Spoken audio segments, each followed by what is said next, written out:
guys, assalamualaikum. Welcome back to my YouTube channel bersama aku Hesti Prastika.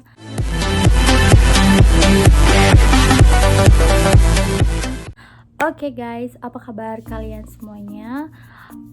Aku harap kalian semuanya sehat, baik-baik, dan semoga kalian bahagia selalu. Oke guys, di video kali ini aku bakal sharing ke kalian bagaimana aku bisa nyampe ke sini dan detailnya, seperti dokumen-dokumen apa aku akan bahas satu per satu. Oke, sebenarnya aku udah pernah buat video sama kayak perjalanan juga, cuman itu videonya aku bikin kayak garis besarnya aja gitu. Tapi di video kali ini aku bakal sharing detailnya ya. Nah, ini yang aku sharing ke kalian ini berdasarkan pengalaman pribadi aku, apa aja yang telah aku lewati. Kalau misalnya ada perbedaan, mungkin itu ada pembaharuan atau memang dari agensinya punya kebijakan yang berbeda dari agensinya aku. Oke, bagi kalian yang penasaran, tonton terus videonya sampai habis. Dan pastinya jangan lupa di like, komen, dan subscribe biar aku makin semangat bikin videonya dan channel ini makin berkembang. Oke, stay tune. Oke, nah sekarang aku akan mulai. Pokoknya ya mulai. Nah, yang pertama, jadi kalau misalnya kalian memang benar-benar ingin bekerja di luar negeri, khususnya di Saudi, kalian itu emang harus diniatkan dari hati, benar-benar niat. Yang pertama itu harus niat, benar-benar fokus kalau memang kalian pengen ke sana kayak gitu. Dan yang pasti juga kalian harus benar-benar cari tahu bagaimana kondisi negara yang ingin kalian tuju itu. Oke. Nah, sepertinya yang aku jelasin ini udah ada di video yang sebelumnya yang aku upload. Nanti kalian bisa lihat di sini. Nah, kali ini aku akan langsung aja. Yang pertama, sebelum kalian interview, yang kalian harus siapkan adalah CV atau kurikulum vitae.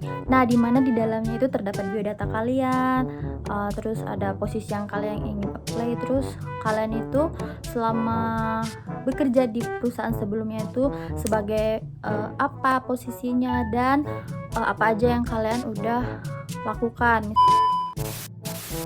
Oke, nah seperti itu. Next, setelah mereka terima CV kalian, mereka bakal adakan interview.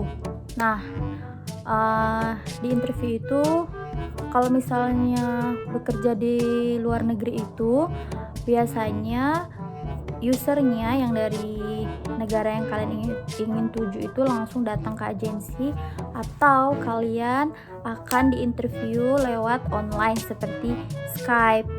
Nah, contohnya pengalaman aku kayaknya Skype, tapi kan waktu itu aku gagal pakai Skype, jadi aku pakai telepon karena waktu itu ada kesalahan teknik. Jadi tergantung dari perusahaan dan agensi kalian mau interview yang seperti apa. Oke? Next, setelah interview dan kalian lolos, itu bakal diumumin sama agensi kalian kalau kalian itu lolos atau nggak lolos. Kalau aku pengalamannya waktu itu 5 menit setelah interview, nggak nyampe 5 menit terus aku langsung ditelepon kalau aku lulus, seperti itu. Oke, next, setelah kalian dinyatakan lulus, nah kalian akan diminta untuk melengkapi dokumen-dokumen untuk kelengkapan administrasi. Yang pertama, yang paling penting yang kalian harus punya adalah ijazah. Jadi kalau misalnya contohnya aku ingin apply sebagai perawat, jadi aku harus pastikan aku punya ijazah keperawatan dan pastinya transkrip ya. Oke, next, yang pastinya kalian juga harus terregistrasi sebagai perawat. Jadi kalian harus punya STR. Bagi kalian yang S1, kalian harus nurse untuk ngedapetin STR, dimana kalian harus uji kompetensi dulu. Buat yang D3 juga harus punya STR. S1 ataupun D3 itu bisa apply ke Saudi.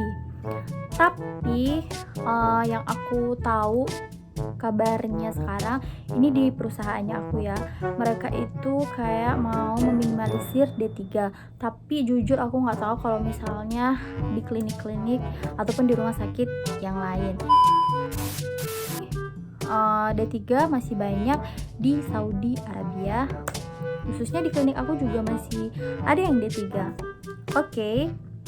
Nah, yang tidak kalah pentingnya adalah surat pengalaman kerja kalian. Pastikan surat pengalaman kerja kalian ini benar-benar asli kayak gitu ya.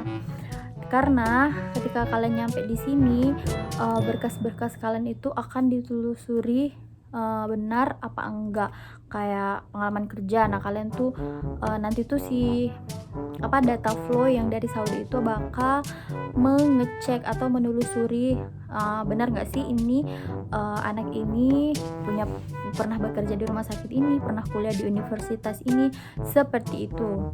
Makanya jadi kalau misalnya kalian mau aman, pastikan semuanya itu benar-benar kayak gitu, maksudnya itu benar kayak gitu. Oke. Nah, itu 3 dokumen yang paling utama. Next, jika kalian ingin keluar negeri, pastikan kalian harus punya paspor. Oke. Nah, waktu itu aku bikin paspornya setelah aku dinyatain lulus, karena aku belum pernah keluar negeri sebelumnya. Jadi emang pertama kali aku keluar negerinya, jadi aku baru bikin paspor setelah aku dinyatakan lulus. Next yaitu surat izin ya, dari orang tua kalau yang masih single. Tapi kalau yang udah punya suami harus ada surat izin dari suami. Kemudian akte kelahiran juga dibutuhkan, KK, dan pastinya KTP. Ketika dokumen-dokumen kalian itu lengkap, oh iya aku mau kasih tahu juga buat paspor. Jadi kalau misalnya mau ke Saudi itu biasanya mereka maunya 3 suku kata nama. Jadi kayak aku nih, Hesti Prastika, jadi belakangnya nama bapakku kayak gitu. Nah, waktu itu aku kan belum tahu kan kalau di paspor itu harus ada 3 suku kata. Jadi waktu itu setelah aku bikin paspor, agensinya ngomong ke aku, akhirnya mereka bikin kayak lembar pengesahan di paspor. Jadi taruh nama aku, 3 suku kata nama aku, dan kita harus bayar. Setelah dokumen kalian lengkap dan oh iya aku lupa, nanti dokumen-dokumen kalian ini akan ditranslate. Pastikan kalian mentranslatekan ijazah kalian itu di tempat yang sudah terakreditasi, bukan emang yang udah dipercaya kayak gitu, bukan dipercaya kayak ya benar udah terakreditasi kayak gitu ya. Nah, dalam bahasa Arab dan bahasa Inggris, jadi kayak gitu. Tapi waktu aku ditranslatein sama agensinya langsung dan kita cuma tinggal bayar. Setelah dokumen kalian lengkap, nanti job offer sama kontrak kerja bakal keluar. Nanti di sana kalian akan tahu nih pekerjaan kalian seperti apa, terus gaji kalian berapa, terus liburan berapa tahun sekali, terus masalah akomodasi atau tempat tinggal. Jadi di situ komplit. Jadi kalian make sure kalian baca poin per poin biar tidak ada miskomunikasi antara kalian dan perusahaan kalian dan agensi. Visa. Nah, ada yang lambat, ada yang cepat. Jadi waktu itu aku gelombang yang ketiga berangkatnya. Sebenarnya aku itu termasuknya di gelombang kedua, tapi nggak tahu kenapa aku diberangkatkan di gelombang ketiga. It's okay. No, aku mah nggak masalah. Yang penting kita tetap berangkat seperti itu ya. Visa kalian keluar. Visa ini expired date-nya itu 3 bulan. Jadi kalau visa kalian udah keluar, insya Allah kalian itu udah detik-detik untuk berangkat. Karena nggak mungkin kalian menunggu lebih dari 3 bulan setelah visa keluar itu, dan itu bakal expired. Dan itu udah dibayar mahal sama perusahaan kalian di sini. Oke? Nah, setelah kita mendapatkan visa dan udah punya kepastian kalau kita bakal berangkat, kita bakal PAP atau pembekalan akhir pemberangkatan, di mana di BNP 2 TKI di Jakarta Timur. Nah, di sana itu kita dijelasin kondisi di Saudi seperti apa, terus KJRI. Jadi kalau misalnya kita ada masalah mau ngelapor, kita bisa ke sana. Terus kayak pencerahan seperti itu. Terus tentang pengalaman pekerja-pekerja di Saudi Arabia sebelumnya. Jadi kita kayak ada pencerahan, gambaran bagaimana kondisi pekerja-pekerja di Saudi ini. Oke. Nah, nanti kalian bakal dapat kartu luar negeri. Nggak dipakai sih, soalnya aku belum pernah, selama aku di sini dan udah hampir 3 tahun aku belum pernah pakai kartu itu. Nah, dan setelah itu kalian berangkat, jadi kalian akan berangkat. Oke. Tapi kalian jangan senang dulu. Nggak senang, harusnya senang. Nah, nanti kalian udah nyampe sini, kita ada pemberkasan lagi. Jadi emang dokumen-dokumen yang kita siapkan itu kita bawa. Nanti nyampe di perusahaan, kita akan tanda tangan beberapa berkas dan kita akan menyerahkan dokumen-dokumen kita. Dan kalau yang S1 plus nurse, tapi ketika kalian apply mereka itu cuma butuhnya yang S1. Jadi waktu itu aku juga ngelampirin yang S1, yang ijazah nurse nggak dipakai. Kayaknya yang aku sampaikan ini udah detail menurut aku ya. Nah, semoga apa yang aku sampaikan ini bermanfaat buat kalian. Bagi kalian yang emang pengen kesini, semoga video ini membuka pikiran kalian, bukan pikiran, maksudnya menambah pengetahuan kalian tentang prosedur untuk ke Saudi Arabia.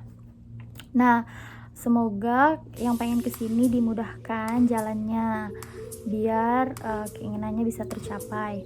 Karena jujur bekerja di luar negeri itu banyak untungnya, karena selain gaji kita punya pengalaman dan punya banyak teman dari luar negeri, maksudnya dari berbeda negara seperti itu. Dan kita harus beradaptasi dengan orang-orang baru, dan itu akan membuat kita semakin kayak punya rasa percaya diri yang lebih ketika kita nanti bertemu dengan orang-orang baru lagi, karena kita sudah punya pengalaman sebelumnya.